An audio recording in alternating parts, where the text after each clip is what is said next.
and welcome back to the second week of LEC Winter. If you missed out on la crème de la crème of European League of Legends last week, don't worry, we got you. Players rage baiting on stage, some mid laners still AFK on Mage. Kalist blew the LEC wall open with a standout debut, but so did a lot of AD carries in week 1, so maybe solo queue players can finally stop crying about the role being weak? Today, new week and new set of games, and it's fine if teams fumble the patch because they will have a chance to YOLO it again on the brand new 25 Season 1.2. And we will tell you all about what's happening on and off the Rift during Reddit Check. I'm Laure, and I will be your host for this week with Naimira and a returning friendly face. Straight out of top lane, straight out of team as well. Finn is with us today. You better hope after you say that. That might change really fast. Sorry, did anyone escape flame from the intro in this? Who's well, we have a guideline this year and like a new goal to make intros different. They feel more fun. So I was like, so that means I can flame everyone. Yeah, Andrew's local analyst. Yeah, that's really cool. That's a way to put like you comfortable, and also, I mean, you know how it was last year. But we're really, really happy to have you back. Thank you. It's great to be back. This is the place I want to be. This is great. Thank you. I get to watch some great League of Legends. The best League of Legends the world has to offer, I might as well say. The world? Yeah. If we limit the world to Europe, maybe. Yeah. That's. What did you think about the things last week, actually? The beginning of the league, the meta, the new players, changes and everything. What is your highlight? I mean, it's very exciting. I think the big thing that I noticed is that it seems like we have a clear top 5 and a clear bottom 5 in the league. Okay. And I think the top 5 is very, very intense, and it can kind of swing either way right now. While on bottom 5, I think we want to see more from them. We need to see more improvement, and I think we need them to structurize their gameplay a little bit better. And the big thing I will say is, compared to last year, I think the bottom teams are much more entertaining than they were last year, and that's a good thing for me. You know, when I watch some of these teams play, I see they're still coming in, even if it's not like a perfect idea, they're still committing to it a lot of the time, and I at least appreciate that. Maybe that has something to do with the objective changes and stuff too, which force fights, but I'm still here for the entertainment. It changed a lot of things, honestly. This new Atakan just terrorizing the Rift. I want to say. So much about that later. A bit later, but for those who missed it, the LEC plays on live patch this week. That means today we're going to play on 25 S1 number 2, and because new champions are always disabled during the release patch, Mel will be disabled in the LEC until we go to playoffs. Additionally, Unending Despair is back on the Rift this week. So what does that mean? Because live patch, I know it's been a hot topic among the community, what it changes for the team, the way you train and everything from one week to the other. Finn, first takes on this. Okay, so the way I see it, that I think when big patches drop, it's going to be complete chaos. It's going to be a madhouse wherever you go. People don't know what's wrong. I think this patch was pretty generous in that way. It wasn't that crucial. I think for me, the key things lie, like maybe with the Atakan changes a little bit. We're going to get to that later. But I really think with time and with larger patches coming in, it's going to be crazy. This one, maybe not so much. Yeah, I'm kind of happy that nothing major has changed, because it's like these small increments. We're still kind of dealing with some of the after effects of what happened before. That's intentionally misspelled, right? Feats of strength. For free. Thank you, MCR. For free. On Twitch, Incredible. in the LEC today, feats for free. But yeah, I know that it was a big topic of discussion last week, these feats of strength. What is going to be the main difference on this patch notes? So it's no longer first blood, which gives it its first 3 kills, which means if you have that wobble in lane and you overpush and you die, especially if you're like left alone in a lane swap as a top laner, you don't feel like you've just thrown a bit of the game for your team. Now it's first 3 kills, so at least it's now it's the team throwing, not just now it's the third time you go back to lane and die. When you go 0-3 at 4 minutes, that's the time that it actually mattered. No, I mean, obviously the strong feet giving you the big boots is very important, but I think the big change for me is the Atakan now giving 200 gold instead of 100 gold when you kill, because now, before when you got Atakan, I think there was kind of incentivized to just run in, throw your body under the tower and pray the tower dive works. I think right now it's a bit more punished. If the whole team actually gets ace, that's still 1,000 gold swing. To the enemy team. So I think you got to be a bit more cautious, which I think is only realistic, because I thought it was complete insanity before. And we're more likely to see the same one. Yes. Always, ever, again. I'm afraid so, that when you go and tune into professional League of Legends, you're always going to see the voracious one. Dude, I'm sorry. We had like one game last weekend, which we thought just might see the Ruinous one instead. No. Yeah, Hylissang was really trying to get the new one. And then that didn't even happen then. If that's as close as it gets, look, maybe we'll get it. I remember one game last year that was 2 kills a minute. That might just cross the margin. It's going to be a blue moon sighting, though. Yeah, hopefully. And quick note on what we saw so far in the patch when it comes to champions and everything. I feel like across all the major regions, we see 3 champions prevail, but especially in the LEC, 100% presence on Victor, Skarner, and Kalista. Not with the same success, though. So what do you guys want to start with? Well, the ones which are globally recognized are the Kalista and the Skarner, really. The Victor's still strong elsewhere, but for me, Skarner is so ridiculously powerful. I think in LPL, it hasn't even seen a game yet. It is 100% ban rate. This is like Season 3 Kassadin level of we don't let people play this. We saw it a couple of times in the LEC, and it's completely rocked house there too. Fnatic discovered in 2 of the games playing with and against it. It just kind of ruins the game. Yeah, Skarner obviously being it's just broken. Let's be honest. And I think the Kalista, it's a more complex matter. I think the Kalista is a champion that relies heavily on your team's ability to snowball, and we've seen like games snowballing out of control very fast. And I think that's why Kalista is being such a threat to be reckoned with globally. While the Victor here in Europe seems to be very popular, when you go to look at other regions like the LPL or the LCK, not quite as much. And I think that kind of speaks to the comfort this champion brings to a lot of our mid laners, like Larsen and Humanoid. And like I think these guys set a tone where Victor is like a champion everyone picks up, and I think people are just very comfortable playing the champion. I think Victor's just very easy to recognize how he wins games. You protect the Victor if people dive onto him, you peel for him, he cleans up a fight, and because he has such good scaling, just puts down the ult, and he'll win a fight at some point. I mean, Caps obviously got his pentakill the other day on that glorious one as well. pentakill. It was fantastic. Welcome to the LEC evolution. I think it also speaks to me, though, that other teams are not necessarily playing the diving part of the meta as well in the LEC as they are the Protect the Victor, Azir, Corki, maybe not the Cassiopeia, we won't mention that one as much. Sorry, Larsen. But at least trying to defend the Victor is working out quite well, and I think it speaks to the priorities we've got for the teams playing long-range defensive styles in the LEC. Finn, quick word. Amazing here. Quick word on top lane. It's boring. I know, it's 2025 and Cassante is still here, buddy. But I want to know what is going on with Mbessa. One day.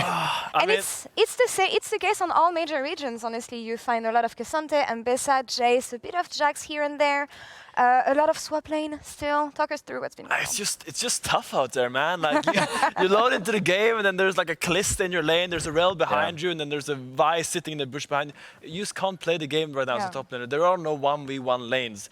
The lane matchups are very fluid, and you move around the map a lot. And if you pick someone that really relies on their 1v1 champion, let's take Fiora as an example. If you would pick Fiora right now, you wanna, in your ideal world, be in a 1v1 isolated matchup the entire game from start to finish. You never want to see a team fight.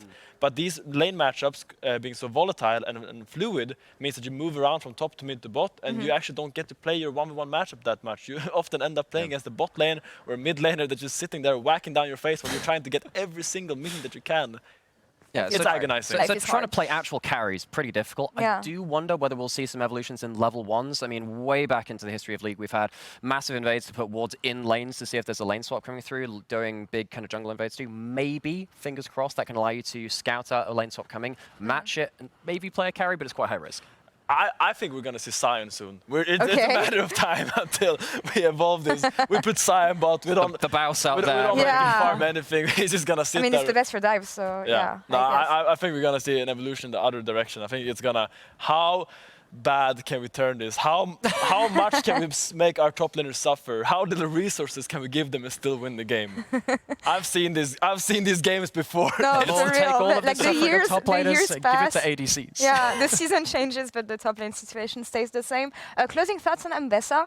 I know that during the off-season especially, there were a lot of reactions, I want to say, on social media about how busted the champion could be, or really strong, but like it doesn't feel like it's working so well, in Europe at least. I mean, Mbessa is a complicated champion to execute on. She takes time to get her item. She really wants her level 9 spike and then like one item. But also the problem with Mbessa is that her ult is so very flashable. Yeah. And I think people are starting to realize that, wait, if you flash her ult, she just dashed to the side and did nothing.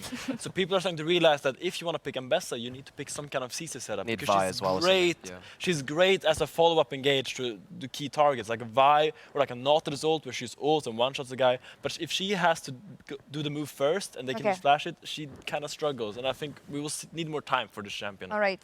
We're going to need more time for a lot of things, because when I look at the compositions that we had last week, stage jitters, out of off-season, fresh Black in scrims, some stuff were not working so well, but I feel like when it comes to this, teams are going to default to easy to execute compositions, and as was saying it last week, LEC draft all the teams that had range, easier execution, pretty much won. Makes sense at the beginning of the season, but we feel like things are going to stay this way. I don't think it should stay this way. I think it'll change a little bit when teams do get more cohesive together. But this tweet's bang on, and it's something that we've just been saying here as well in different words. It is much easier for LEC teams to play the simpler win condition of play range, Peel 4, Corki, and Victor. It is way easier to play for that win rather than playing Silas, Vi, Ambessa, stuff like that, because you have to coordinate everything on such a tight timing to reach those carries, and we're not quite there on the aggressive side of it yet. So for now, when best of ones can be kind of spooky, especially if you've already lost a couple of games in week 1, wouldn't surprise me to see it stay the same for... It's fine. I'll pick it up later. I don't need it. I'm sure the compositions will stay the same as we... Look, eventually we'll get through to playoffs and Fearless Draft. I'm sure they'll come through, but for now, keep it simple. But I also want to highlight that I don't think this is what I love, like bashing on the LEC as much as the next guy. Bashing on the LEC, but yeah. I also think it's very important to highlight that in the IG series today, they started out game 1 drafting a super difficult comp and lost. And then they gradually drafted more and more easy to execute They're beginning comps. to believe. Okay. So I think this right now is a global phenomenon, and it's very typical. When new teams get together, the easier the comps, the less the variables are, the easier it is to close out a game once you have a lead. And I think these things will take time, but it's not just an LEC problem. Okay. It's a global phenomenon, and I think we need to highlight that. Unless you're Genji or BLG. Even Genji losing to Bro, but that's another topic. Yeah, But yeah. Okay, yeah, bro. man. But yeah, it is a global phenomenon, and we Alright. need to like be realistic. I think teams need to have some kind of self-respect or like some kind of insight that, okay, we probably shouldn't draft Nidalee, Jace, Belkos. Take it slow. Take it slow around new objectives as well. Yes. The Nymera, Atakan. Everyone is losing their minds and life in-game and soul around this objective. What is going on? How do you tackle it? Figured, because Atakan has been seen so much, we may as well have a talk about some of the broad strokes of what you do and what you don't around Atakan. So we're going to have to chat about some of the things which happen around this big guy. One of the biggest things which I noticed at first, which I think pro teams need to pay attention to, is you need to know there is a difference in how you fight it and how you set it up, depending on whether it's top lane or whether it's bot lane, because the actual geography of the map changes. As you can see on the left-hand side of your screen, there's only one tri-brush there. On the right-hand side of your screen, there are 2 tri-brush. It means you have to set up very differently. It means that there's different ways you access this. Sometimes you have a standoff actually in the river itself because of that. It changes a lot of how you just play the whole thing.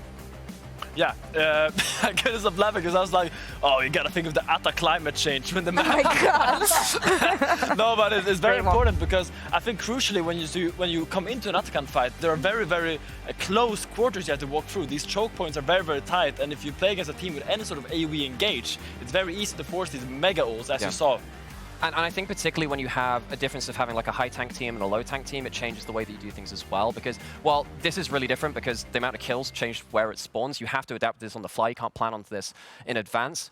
Where this really comes important is because we say, well, there's a difference. What's the big difference? Well, it's the tri-brush. So the second point, and this is kind of zooming in on the first one, is do control tri-brush. If you do have Leona, like on the left-hand side of your screen here from one of Damwon's games against T1, you can just brute force your way in and say, no, you're not getting into the pit, stay away from the objective. If you go onto the right-hand side of your screen instead, where there's less tri-brush control, things get really messy really, really quickly, and you do put yourself at huge risk. Even if you can win it, it's not a place you want to be. Yeah, and worst case, if you are red side, make your top laner int, so it's on top side. So then there's no tri-brush that he can enter through, so you don't have to do it. Smart. Yeah, I just bring solutions.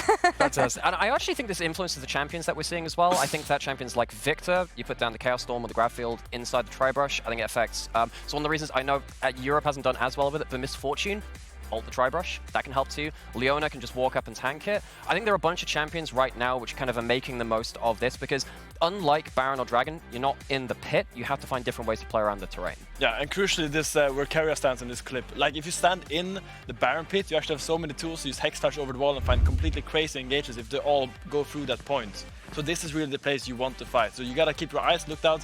When people start Atakan, what's happening with the tri-brush? I think that's the most important thing to look at right now.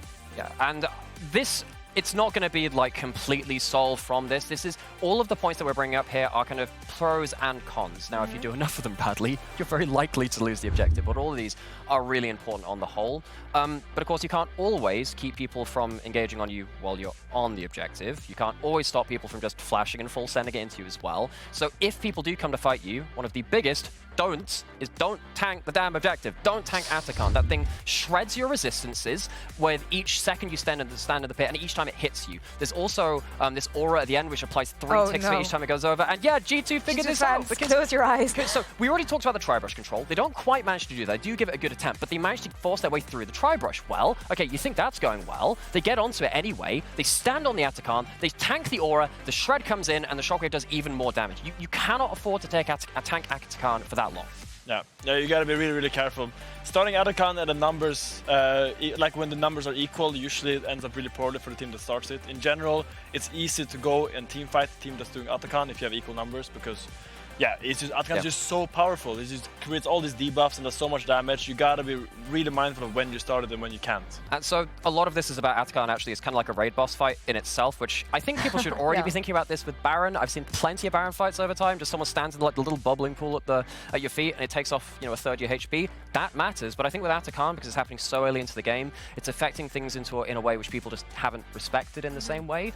And about the attack thing, there's one more attack thing to talk about, because we talked about the shred that it has and the amount of damage it can do to you. It can also heal. Watch this clip and watch what happens as the Smite's fight comes through as Yike gets into the pit. A clone is used from Wukong, and the aura heals Atakan off of the Wukong and also the clone of them as well, which leads to a bit of a HP discrepancy. I'm not sure if Skumon saw this coming, so I'm so sorry, G2. There are a couple of plays which didn't go the best for you, but because it started healing off the clone and the Wukong, gets a little bit more HP from that little aura thing around the Atakan, and it makes the Smite feel really, really hard. Okay, so when I play Aatrox and heal up to full in one combo, it's bad, but when Atakan does it, it's okay? It's okay, yeah. Yeah. Well, you're also not... always get the short Okay, straw. but if they kill you, do you get like a team-wide GA? Is that a thing? Do you give that to the enemy team when you're the raid boss there? Do you feel like that's fair? I mean, if they kill Finn, they get a little big moral boost because they're like, wow, they took down Finn. I didn't get that when I beat you in Arena that one time last year. Why didn't I get that? What is the next subject? Yeah, and I want to have a rematch of this at some point on the Rift. We covered everything that happened in game. I want to cover everything that happened outside the game, because our players talk. Some of them have a big mouth. I love it. But I feel like we didn't have this level of banter in the LEC, especially on the first week, in a while. And of course, Jojopion being here, I feel like has been helping a lot. So let's gossip a bit on what has been happening on X. Jojopion, the players in this server are not normal, bro.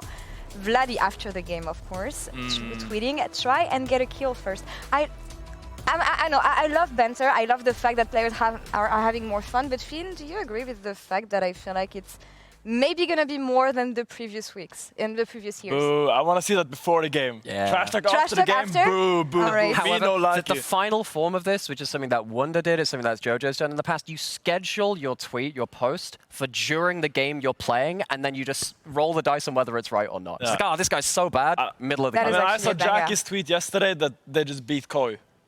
Jackie's has been spot on every prediction he made for GX since the beginning of the year. We'll see this one later as they face off against Koi. In our third match of the day, I want to take a look at KC, because KC's in-game synergy is on point, but yike, my dude. Oh no. Don't let your top laner hang like this. Yeah, as a top laner, how does this feel? As a Swedish person, I don't condone this behavior. As my fellow countryman Yike here obviously doesn't know what he's doing with his hands. I think we can do a lot better as a nation, and I take full responsibility for not teaching him this. I was going to say, if you're playing Maokai, you already got some questions about your hands anyway. That is true. It's on brand. On the matter of players who don't know what they're doing with their hands, G2 last week were having a lot of fun during the first 2 days, and G2 reacted to this. I do not have my glasses, so I'm sorry about this. We're doing this thing called No Win Challenge, where we try to make it through the first week of LEC without any wins. They woke up on the third day, but I love the fact that they're always, I mean, G2 as an org is always going to do this. If someone's they're going to mock themselves before someone can do it. They can't even do the challenge right. Oh, man. It's at first it starts off like, like the Dark Souls, like no-hit challenge. You want to get through all of these bosses. You have to at least stick to the guns. You got to do the thing you say you're going to do. And I suppose, look, G2 are always going to be the team that gracefully laughs at themselves. And I do appreciate that, but I mean, they took a bad couple of L's. And I am actually here for it, because it does even the playing field. 2 L's and one strong statement from Giroto at the end of last week. I don't know if you guys remember this one, but he was saying, I quote, G2 is not going to make it to Worlds. Ooh, that's very bold, because we've seen G2 start like this before, and then it caps and Broken Blade wakes up, and it's hard time for LEC to win games. Yeah. No, but time will tell. Obviously, it's easy to make those kind of statements when you're on top. Of course. And G2 is maybe not having their best week, but they still have caps, Broken Blade, Hazama. You gotta respect this score, man. This score is dangerous. But I want to know, what were your early thoughts on G2's first two games last week? Were you part of the believers of it is G2, they're going to wake up anyway, or did you expect more, especially given the fact that they had 2 new players? I would say I expected more from Labrov. Yeah. He's still been around for long. He's been playing in finals, but he had clear stage jitters. There's a rel play around the first grubs that really comes to my mind, where like flashes out just before dying after not holding the choke properly. I really need to see more from Labrov right now. I think he does have it in him to play well, but I think we just didn't see it at all in week 1. He, for me, had the worst showing. Especially since, GT party ways with Mickey, who is one of the greatest supports that we've known, but he was on bad recent form. Labrov, I think that consistently across last year was a better consistent player than Mickey, who had a load of issues in regards to that part of his play style. If Labrov is now coming in and has to build back up to that, that sets G2 behind where they would like to be. However, I mean, from what I've been hearing from G2 and what they've been saying, they're still happy. I think there was an interview actually with yeah, Dylan Falco said that everything is going right backstage. Actually, in an interview with Sheep Esport, like everything is going right, and I was like, is it classic coach speech of guys, everything is fine? We're learning a lot in scrims, but actually everything is on fire. Nothing to say here, and the house is burning behind you. Everything is fine. I think you have to be realistic. You have to say this as a coach, no matter what's happening. But on the Labrov point, I think it's really important for Labrov to don't try to be Mickey, because you're not going to be Mickey. Be the best version of Labrov you can be. If I would give any advice to him, that would be that. I think he needs to define what makes him strong, find his strengths and play towards that. Because I think maybe he's trying to fill the massive void that Mickey left, and I think maybe that's what's causing this disarray in his gameplay. Next topic. Who won the divorce? For this, I trust me, it goes somewhere. Which one? Which one? Well, the GX one, after a tweet from Jose, owner of GX, closer, saying, you could have had the king, but you preferred Yike. GG's. And I wanted Yike, but now I have the king. That made me laugh. Oh yeah, because they tweeted off season that whole he did a love letter, to us. yeah, a love letter to Yike for him to join the team. Yike, we know, joined KC, closer, left KC to join GX. Who wins the divorce, Finn, here? I think both teams are pretty good so far. Right now, both teams are happy, but that's gonna be a spicy playoff game between KC and GX. Dude, I really want to make the huge takes, but it's so hard to tell after 1 week like this. Closer, it was great to get into talk with them. We had one on PGL last week, so I'll absolutely go back and watch that. It was really entertaining PGL. But he's a very humble person, but not without confidence. And the fact that 5 players on GX have come together so quickly and started to be on the same page, that does signal good things to them. They do play against G2 this week, though, I believe, so that's going to be a big test for them. If they can make it through that, maybe we revisit this question again. Next tweet, I think it's another divorce matter from BDS and Adam. Just before Valentine's Day. Adams Olaf, Rogues Adams Olaf. Wow. Yeah, Adam had that was a harsh game, man. Adam dropped a little bit of a stinker in that Olaf game. I think the axes are held backwards as well. Wonderful. Pretty accurate, honestly. I feel like we should have the diving scoreboards. Yeah. Keep a note. Can we do that next time, production? Thanks. The great performances that we saw last week. Cajewell tweeted about Calist debut in the LEC, and I think he was talking about, everyone was talking about the confidence, honestly, on the side of Calist. And I want to ask you, Finn, when it comes to rookies entering the stage, making their debuts, is it something that you've noticed with Calist on the way he was playing that makes him potentially going to be a standout player? What is your read on what we saw? I just think these days the rookies develop their confidence in their ability in the ERLs, and Calist having so much success in the ERLs, being able to translate that confidence instantly to day one on the LEC, it is something rare, because many players have great success in ERLs, coming to LEC and then show nothing of that. But Calist coming in and playing the exact same way. My favorite moment was him eating into caps and getting a little bit humbled, but still playing super aggressive the rest of the game. when Caps played Rakali and killed him on mid. I think we have great things to expect from Kalist. He's super impressive week 1, and I can't wait to follow his career with great interest. Excited. I think there is a great point you brought there in terms of like getting your confidence in the ERLs. The scale of the ERLs is obviously built over the years. It really helps when you're coming from a huge team who's gone to arena event support. I think that really helps. And yeah, you can see that confidence on show. The game he played against Movistar Koi, one of the scariest things as an RE player is that when you jump into someone, they just walk straight back into you and they just hands check you. And he was doing that to Jojo the entire game. Jojo, the first NA import into the LEC, incredible track record for himself, and Kalist just slaps him. He just has a great game mechanically, and that was awesome to see. So let's check out which players stood out actually from week 1, because Gilius is now making an all-pro team after every team, I think. So let's take a look at who he had. Oh, thank you, God Gilius. Oh, Thank you. Like Blessed that. by your tier list. Lots. I feel like people have been sleeping on him maybe a bit too much, but again, week 1, we'll see what happens with him. But what do you think about this choice for a 5? I think it's very accurate. The only one you could change would be Yai for closer, possibly. But I think Lot especially, I've been talking about this guy frequently. I think this guy is just coming in and has such a great week 1. I think his Rumble performance was immaculate, his Jax performance even better. And I really hope we keep to see this development, because I don't want to see him slow down. I want to see him accelerate and keep developing, because he has so much to gain from playing more games and just getting even more comfortable on stage. I think that there's a shout for Canna in top lane. I think there is a shout for Caps in mid lane as well, even with one Duff game in there. But still, I mean, it's a great conversation. Thank you, Gilius. Yeah, and we'll keep on having this and updating this, of course, after some weeks. But that's all for us here for now, because Jeannie has some time to check in with Gax at the Marriott Bonvoy pre-game checkpoint. Send it away. Thank you so much, Allure. I'm Jeannie, joined here with FNC Gax. Thank you for taking the time to be here. Let's have a conversation about Fnatic in general, but also week 1. I'd like to start off with the philosophy of this roster, the philosophy of the changes, and what you're looking forward to heading into winter. So I think, first of all, thank you for having me here. I think it's just mostly about last year, I think our communication was not the greatest, right? And also, I think we were really unstable, right? That's something that Fnatic has been known for a while, sadly. But yeah, I think we are just looking to be more consistent overall. And I think having Upset and Mickey, they are like insane veterans, right? They're really good players. So yeah, it's just communication is getting much better. And I think the individual level of our team right now is higher. So hopefully we can keep going up and yeah, do well internationally, which is the key for us. Absolutely. And I love those goals, you know, doing well internationally, making it to the internationals as well. I mean, Fnatic is no stranger to being on that international stage. I want to go back to the point of Mickey and Upset being on the roster now, and how you're saying that they're veterans, you're looking to improve the communication.